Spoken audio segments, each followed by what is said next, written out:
नमस्कार मित्रांनो, तू ही रे माझा मितवा मालिकेच्या आजच्या जबरदस्त अशा भागामध्ये ईश्वरी आता अर्णवला म्हणत असते की सर त्यात काय आहे इतकं.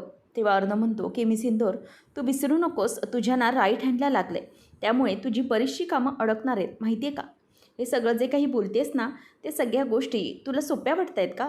तुला राईट हँड डिस्लोकेट झाला आहे, त्यामुळे ना जरा शांतच राहा. ईश्वरी म्हणते की सर, पण तुम्ही आहात ना माझा राईट हँड. तेव्हा तो तिच्याकडे हसत बघत असतो. नंतर इथे आकाशच्या बाबतीत जे काही बघितलेलं असतं ते पाहून शुभंकरचं वेगळंच सुरू असतं. शुभंकर आता आकाशने ज्याप्रमाणे नम्रतासाठी टॅटू काढलेला असतो त्याप्रमाणे स्वतः काढायला घेतो आणि नंतर मग तो स्वतःच्या छातीजवळ नम्रताचं नाव कोरत असतो आणि ब्लेडमुळे त्याचं रक्त अगदी पोटाच्या इथून खाली पडत असतं. तेव्हा तो म्हणतो की नमू, तुला माहिती नाही आहे, हे सगळं करणं ना जरा थांबव तू. आकाशसाठी ज्या गोष्टीवर इम्प्रेस झाली आहेस ना तू, ती गोष्ट आता मी तुला करून दाखवतोय. त्यामुळे नमू, काही झालं तरीही तुला आता आकाशची साथ सोडावीच लागेल. सोड त्याला, नाहीतर उगीचच तो बिचारा खूप चांगला आहे गं आणि उगीचच चांगल्या माणसाचा जीव जाईल, तो राहणार नाही. त्यामुळे प्लीज त्या माणसाचा जीव घेण्यासाठी मला भाग पाडू नकोस नमू. हे सगळं थांबव, आता त्या आकाशची साथ सोड तू. काही झालं तरी तुला माझ्यापाशीच पुन्हा यायचं आहे, असं म्हणून तो आता मनातल्या मनात त्रास करून घेत असतो आणि रडत असतो आणि खूप खुश होत असतो. कारण की काही झालं तरी आकाशला आता मार्गातून कायमचं बाजूला करण्याचं त्याने ठरवलेलं असतं. नंतर अर्णव हा ईश्वरीला घेऊन रूममध्ये येतो आणि तिला म्हणतो की इथे आता आराम करायचा असतो, समजलं. तेव्हा ईश्वरी म्हणते की ते पिक्चरमध्ये कसं दाखवतात ना अर्णव सर राईट हँड, तसे तुम्ही माझे राईट हँड आहात. तेव्हा तो म्हणतो की ठीक आहे, आता इथे बस. ईश्वरी म्हणते की तुम्ही आहात ना मला भरवायला, सगळं काही करायला, मग मला काळजीची काय कारण आहे. तेव्हा अर्णव म्हणतो की हे बघ मिस इंदोर, तू आता इथे गप्पपणे बसायचं आहे. तुला ना तुझं सगळं काही काम करायचं आहे, म्हणजे बाकी सगळं काही करशील, पण गोळ्या औषधं सगळं वेळेवर घ्यायचं आहे, समजलं. ईश्वरी म्हणते की अर्णव सर, मला सांगा तुम्ही की तुम्ही आता काही खाल्लं नाही आहे ना, तुमच्यासाठी काहीतरी बनवते. तेव्हा अर्णव म्हणतो की मिस इंदोर, तुझी अवस्था बघ, तुला जमणार आहे का काही बनवायला, तुझे अगोदरच हात मोडला आहे, बघितलंस ना. तेव्हा ईश्वरी म्हणते की अर्णव सर ठीक आहे, हरकत नाही. मग तो म्हणतो की तू इथे शांत बस, मी तुझ्यासाठी काहीतरी आणतो वाटल्यास खायला, पण तू काही गडबड करू नकोस. आणि हो, कनूला बघायचं झालं तर मी कनूला बघतो, काळजी करू नकोस, मी आहे तिच्यासोबत. तेव्हा मग अर्णव म्हणतो की तुला माहिती आहे कनू माझ्याजवळ एकदम मस्त राहते. तेव्हा अर्णव विचारतो की ती कशी, म्हणजे नेमकं काय करते. तेव्हा अर्णव तिला म्हणतो की मी तिला ना असं असं दाखवलं ना की ती माझ्याकडे असं असं करून हसते. तेव्हा ईश्वरी त्याच्याकडे बघतच राहते आणि म्हणते की काय, कसं कसं करते. तेव्हा मग अर्णव म्हणतो की मी तिला असं असं हातवारे करून दाखवलं ना की ती असं असं करून माझ्याकडे हसते. तेव्हा म्हणतो की एवढं तर काही नाही आहे, तिने ना माझ्याकडे बघून डोळा पण मारला होता. तेव्हा अर्णवला ईश्वरी विचारते की काय डोळा, कनूने तुम्हाला डोळा मारला आणि तो कसा. तेव्हा अर्णव तिला दाखवतो आणि म्हणतो की हे बघ असा असा डोळा मारला. तेव्हा ते पाहिल्यानंतर अर्णवला धक्काच बसतो. तो म्हणतो की हे सगळं काय चालू आहे, मी तुला दाखवतो की तिने कसा डोळा मारला ते. नंतर मग ईश्वरी आता त्याच्याकडे बघून हसत असते आणि नंतर मग अर्णव तिच्याकडे बघत असतो आणि म्हणतो की हे बघ मिस इंदोर, बघितलं कनू माझ्याकडे बघून कशी हसते. तेव्हा ईश्वरी पण जोरजोरात हसायला लागते आणि अर्णव म्हणतो की मिस इंदोर, तुला हसण्याची काय गरज आहे, इतकी का हसतेस तू. तेव्हा अर्णव सांगतो की हे बघ इतकं ना लहान मुलासारखं करू नको.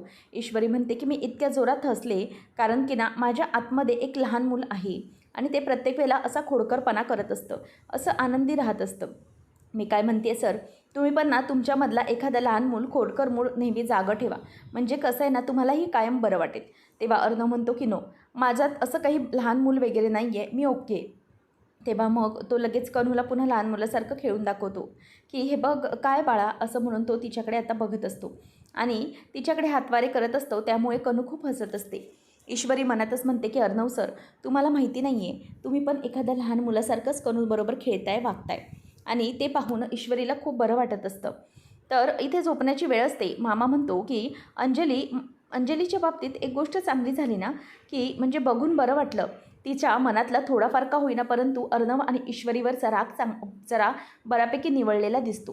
तेव्हा त्यांनी दोघांनी खरंच खूप चांगलं सांभाळलं ना, म्हणजे बरोबर अंजलीने कौतुक केलं त्यांचं. तेव्हा लगेच वल्लरी म्हणते की हे बघा, तुम्हाला काहीच गरज नाही आहे इतका मोठेपणा त्यांचं सांगायची. घरात ते होते म्हटल्यावरती सांभाळायला हवंच ना, आणि घरात दोघं राहिल्यावरती अंजली तिकडे गेल्यावर तर सांभाळा, एवढं काही मोठं गोष्ट केली नाही आहे. तेव्हा वल्लरी म्हणते की तुम्ही उगीचच ना त्यांचं प्रत्येक वेळेला माझ्यासमोर गुणगान गाऊ नका. तेव्हा मामा म्हणायला लागतो की हे बघ वल्लरी, तू हे जे काही बोलते ना त्या सगळ्या गोष्टी मला माहिती आहे, त्यामुळे तू उगीचच काही बोलून दाखवू नको. त्याचबरोबर आता लगेचच वल्लरी म्हणायला लागते, हे बघा मला ना तुमचं काहीच ऐकायचं नाही आहे. मामा म्हणतो की मला कळत नाही, घरात एखादं चांगलं वातावरण झालं की त्यावर तुला काय होतं, म्हणजे तुझं वागणं जरा विचित्रच होऊन बसतं असं पाहिलं आहे मी. म्हणजे घरात चांगलं वातावरण झालं की तुझा चेहरा पडतो. का गं बाई, असं का आहे, म्हणजे अचानक तुझ्या मनाला इतकं वाईट का वाटू लागतं? म्हणजे तुला असं वाटत असतं का की घरात वाद झाले पाहिजेच, असं काही तुझ्या मनात असतं का?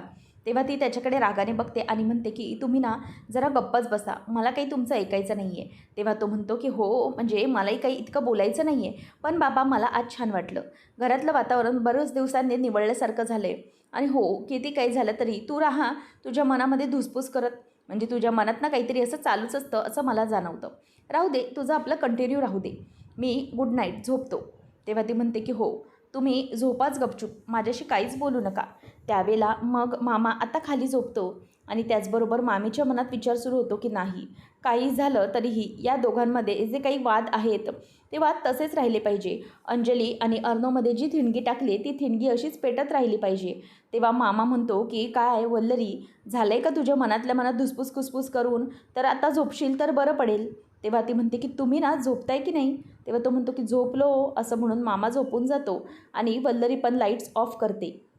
त्यानंतर ईश्वरी आता सकाळी उठते, त्याच वेळेला अर्णव गाढ झोपेमध्ये असतो. ईश्वरी अर्णवकडे बघते आणि म्हणते की खरंच अर्णव सर म्हणतात तर खरं की त्यांच्यामध्ये लहान मूल नाही, परंतु खरंच त्यांच्यामध्ये एक लहान मूल आहे. थांबा, ते आता मला लहान मूल बघायचंच आहे. त्यामुळे आता ईश्वरी त्यांच्याकडे बघतच राहिलेली असते.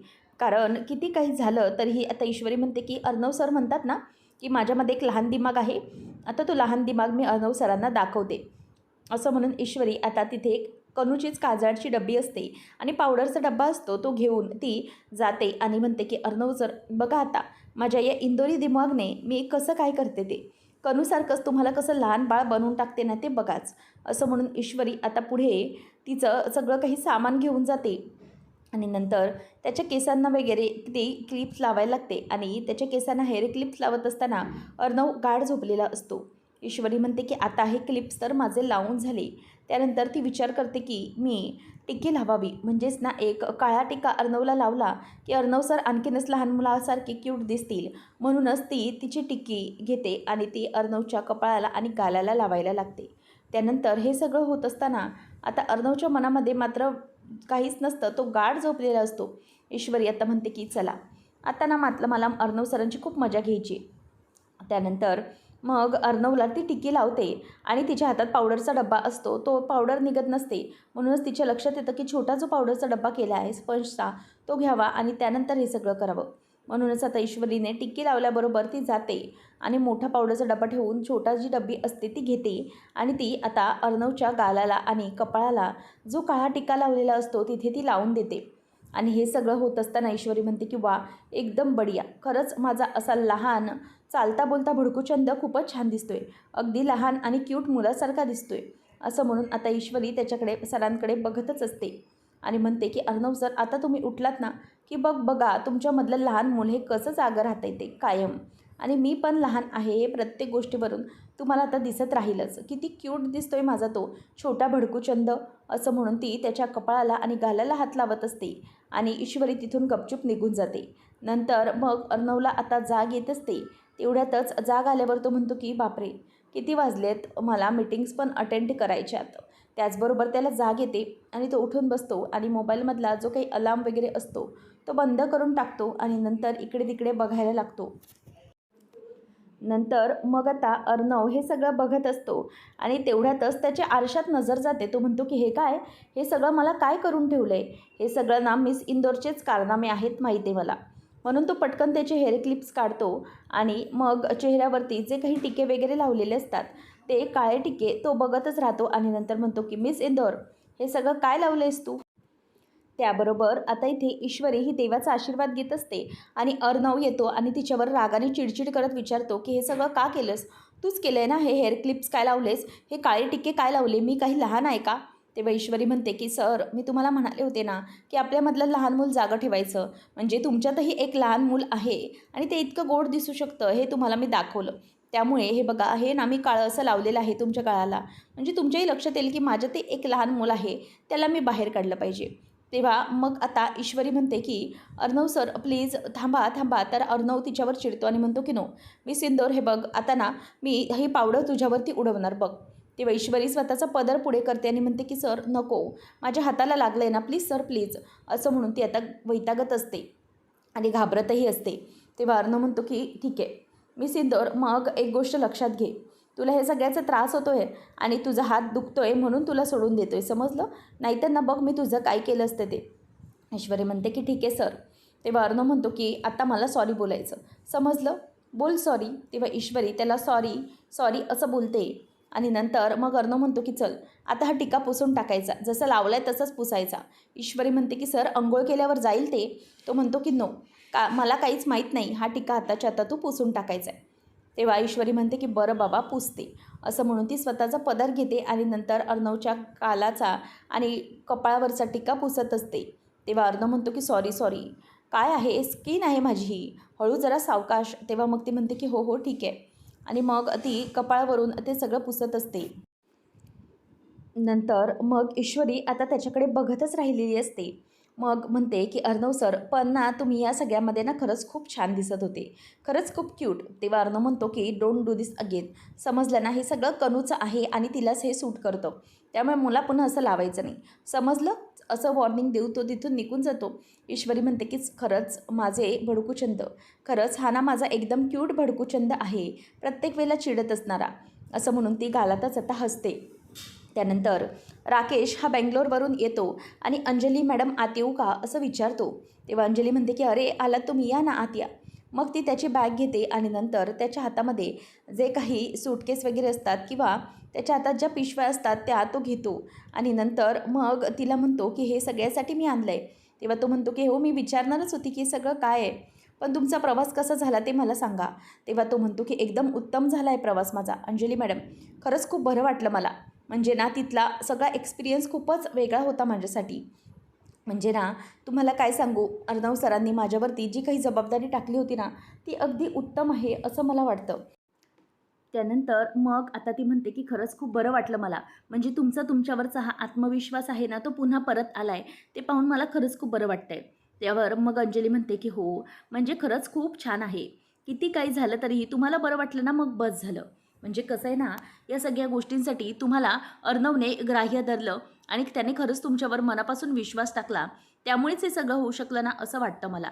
तेव्हा लगेच राकेश म्हणतो की हो तुम्ही बरोबर बोलताय, म्हणजे त्या साहेबांनी माझ्यावर विश्वास टाकला म्हणून हे सगळं मी करू शकलो.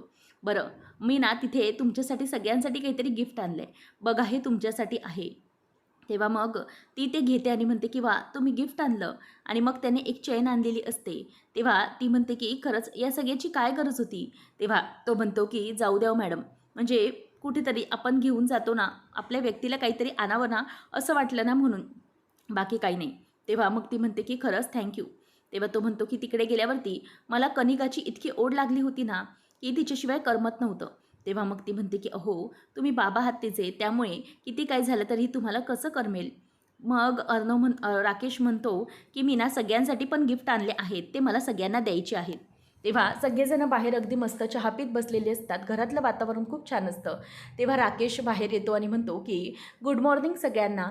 तेव्हा मग सगळे खुश होतात आणि अर्णवला राकेश म्हणतो की खरंच तुम्ही माझ्यावर जी काही जबाबदारी टाकली ना ती खरंच उत्तमरित्या पार पाडली आहे मी, आणि मला खूप बरं वाटलं आहे हे सगळं करून. तुम्ही मला हा जो चान्स दिलात ना त्याबद्दल थँक्यू व्हेरी मच. तेव्हा वल्लरी म्हणते की हे काय, सगळं काही व्यवस्थित होतं आहे या राकेशमध्ये आणि अर्णवमध्ये, हे तर मला काही बरोबर वाटत नाही, काहीतरी केलं पाहिजे, काहीतरी ठिणगी टाकली पाहिजे, असं ती बोलून दाखवत असते. त्यानंतर मग आता समोरच सगळेजणं बसलेले असतात, वल्लरी पण गप्प बसलेली असते. त्यावेळेला आता समोरून ईश्वरी असते आणि ईश्वरीच्या हाताला लागलेलं असतं. तेव्हा अर्णव म्हणतो की miss Indore are you all right. तेव्हा मग ती म्हणते की हो ठीक आहे मी. त्याचबरोबर मग आजी म्हणते की ईश्वरी सगळं ठीक तर आहे ना, आणि तू गोळ्या वगैरे व्यवस्थित घेतेस ना. तेव्हा मग ती म्हणते की हो घेते, व्यवस्थित घेते मी गोळ्या. आणि मग ईश्वरी आता लगेचच अंजली म्हणते की आता तरी मी कनूला घेऊ शकते ना. तेव्हा अर्णव म्हणतो की येस ताई, ऑफकोर्स अगं तुझंच बाळ आहे ते. नंतर ईश्वरीला ती विचारते की कनू काय करते. मग ईश्वरी म्हणते की कनू ना आत्ताच झोपली आहे, त्यामुळे जरा मला. तेव्हा मग लगेचच ती विचारते की बरं आता झोपली आहे का. ईश्वरी म्हणते की हो, मी आणून देते, हवं तर थोड्या वेळाने, काळजी करू नका. तर हे सगळं होत असताना आता अंजली त्या दोघांचेही आभार मानते, अर्णव आणि ईश्वरीचे, की खरंच मी नसताना तुम्ही दोघांनी फार छान काळजी घेतली आहे कनूची, खूप छान जपलं आहे तिला. तेव्हा मग हे सगळं बोलत असताना राकेशच्या मनामध्ये विचार यायला लागतो की ह्यांचं हे सगळं असं चांगलं होऊन चालणार नाही, म्हणजे घरामध्ये असं चांगलं वातावरण अजिबात चालणार नाही, काही ना काहीतरी केलं पाहिजे असं राकेशच्या डोक्यामध्ये पटकन येतं. तो म्हणतो की सगळं व्यवस्थित झालं पाहिजे, असं तर चालणारच नाही आहे ना, काहीतरी झालंच पाहिजे, त्याशिवाय नाही. मग तेवढ्यातच आजी म्हणते की ईश्वरी तुझ्या गोळ्या व्यवस्थित घेतेस ना गं बाळा. तेव्हा ईश्वरी म्हणते की हो आजी, त्याची काळजी तुम्ही करू नका, मी लवकरच बरी होणार आहे. नंतर मग आता अर्णव हे सगळं बघत असतो आणि अर्णवच्या डोक्यात मात्र खूप चांगले विचार येऊ लागतात, कारण सगळं काही ओके असतं. तेव्हा राकेश म्हणतो एकच मिनिट हां, मी जरा पटकन जाऊन आलो. तेव्हा वल्लरी म्हणते की याच्या मनात नेमकं काय चालू आहे, हा आता मध्येच का गेला आतमध्ये. तेव्हा मग तो आतमध्ये येतो आणि सगळ्यांच्या ज्या काही गिफ्टच्या पिशव्या असतात ते हातात घेतो आणि ईश्वरीसाठी आणलेलं गिफ्ट असतं ते तिथेच बेडच्या खाली टाकून देतो पायाने सरकवून.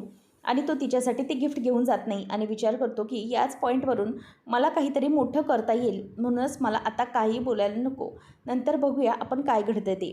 तेव्हा अर्णव येतो आणि म्हणतो की काय झालं जिजू. तेव्हा मग आता लगेचच राकेश म्हणतो की मी ना तुम्हा सगळ्यांसाठी काहीतरी गिफ्ट आणले आहेत, हे घ्या अर्णव साहेब तुमच्यासाठी, शुअर तुम्हाला नक्की आवडेल. तेव्हा मग अर्णव थँक्यू असं म्हणतो. त्याचबरोबर मग तो आकाशला गिफ्ट देतो आणि मामा मामीला म्हणतो की मामा मामी हे तुमच्यासाठी आहे, हे घ्या. तेव्हा मग सगळे चकित होतात की चक्क याने आमच्यासाठी गिफ्ट आणलं आहे. मामा म्हणतो की थँक्यू जावई बापू, थँक्यू. आणि वल्लरीला तर अगदी धक्क्यात गेल्यासारखं वाटत असतं की किती काही झालं तरीही हे नक्की नेमकं काय आहे. नंतर मग आजीलाही तो गिफ्ट देतो आणि म्हणतो की सगळ्यांसाठी मी आणले आहेत गिफ्ट. तेव्हा लगेचच हे सगळं झाल्यानंतर वल्लरी विचार करते की ईश्वरीसाठी याने गिफ्ट का नाही आणलं आहे. तेव्हा मग अंजली म्हणते की अहो तुम्ही सगळ्यांसाठी गिफ्ट आणलं आहे, ईश्वरीसाठी गिफ्ट. तेव्हा तो म्हणतो की खरं तर सॉरी, मी आणलं आहे सगळ्यांसाठी गिफ्ट, पण ईश्वरी मॅडमसाठी काय गिफ्ट घ्यावं ना, मलाही खरंच काही सुचलं नव्हतं, त्यामुळे मी त्यांच्यासाठी गिफ्ट नाही आणलं आहे. खरंच म्हणजे ईश्वरीजी सॉरी, पण तरीही. तेव्हा मग ती म्हणते की नाही नाही जीजू, त्यात काही हरकत नाही आहे. अहो तुम्ही सगळ्यांसाठी इतके आणलेत ना गिफ्ट, झालं तर मग काहीच गरज नाही आहे माझ्यासाठी आणण्याची, इतकं काहीच नाही आहे असं ती पटकन बोलून दाखवते. त्यानंतर मग राकेशही आता गप्पच असतो. सगळेजणं त्याचं गिफ्ट घेतल्यामुळे खूपच खुश असतात आणि पुन्हा एकदा राकेश सुधारला हे अर्णवला खरंच आता मनापासून वाटत असतं. परंतु त्याने हे सगळं केलं आहे याच्यामागे काहीतरी कारण आहे आणि ईश्वरीचं गिफ्ट त्याने मुद्दामच बेडच्या खाली ढकवून टाकलं आहे, हे मात्र अजूनही कोणाला माहीत नसतं. त्यानंतर मग सगळेजणं असतात. मामीला फोन येतो आणि ती बाहेर येते आणि म्हणते की काय काय बोलतोयस तू, अजूनही रमाकांतचा पत्ता सापडला नाही आहे. लक्षात घे, काही झालं तरी कुठल्याही परिस्थितीत आपल्याला तो पत्ता सापडला पाहिजे. मग लवकर या माणसाच्या मागे लागा, समजलं. आता तिचा माणूस तिला सांगतो आणि ती मनातच तिथेच म्हणत असते की काही झालं तरीही लवकरात लवकर जोपर्यंत या गोष्टी ताज्या आहेत ना तोपर्यंत केल्या पाहिजेत. आणि रमाकांतचा पत्ता जर ईश्वरीला लागला तर मात्र मोठा प्रॉब्लेम होऊ शकतो, त्यामुळे काही केल्या तिला हा पत्ता भेट सापडून द्यायचा नाही आहे. मग ईश्वरी सगळं काही सिद्ध करून मोकळी होईल.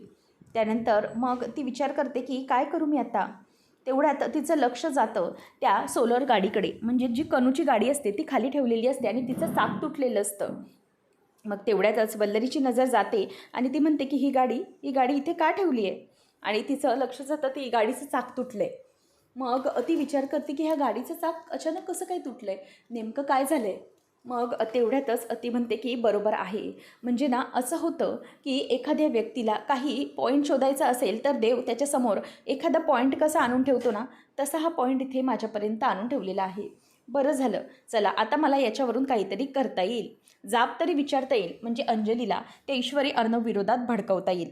नंतर राकेश रूममध्ये येतो. अंजलीचा मूड खरंच खूप चांगला असतो. अंजली म्हणते की अहो तुम्ही खरंच सगळ्यांसाठी आणलंत ना, सगळ्यांना खूप बरं वाटलं आणि ना मला आता त्या दोघांविषयी काही तक्रार वाटत नाही बघा. म्हणजे ना अर्णवने तुमच्यावर आता मनापासून विश्वास टाकला आहे ना असं दिसतंय मला.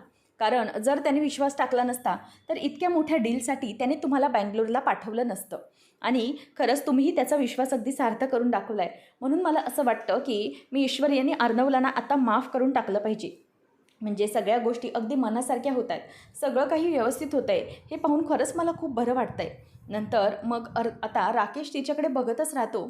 अंजली म्हणते की काय हो, पण ना मला एक समजलं नाही, तुम्ही सगळ्यांसाठी आणलात खरं, पण ईश्वरीने आपल्या कनूला इतकं सांभाळलं, सगळ्या गोष्टी अगदी व्यवस्थितपणे केल्यात तिने. पण मला एक कळत नाही आहे की तुम्ही तिच्यासाठीच हे गिफ्ट का नव्हतं आणलं, मला हेच समजलं नव्हतं.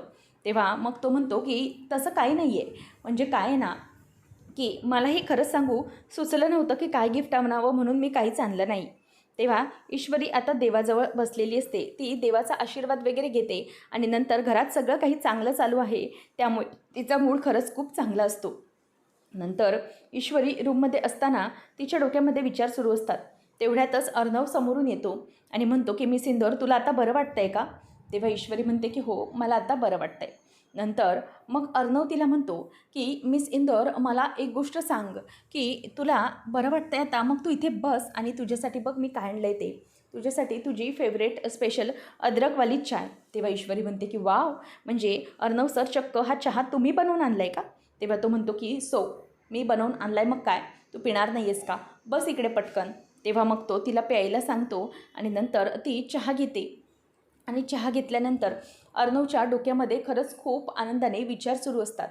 तो विचार करत म्हणतो की सांग आता कसा झाला आहे चहा?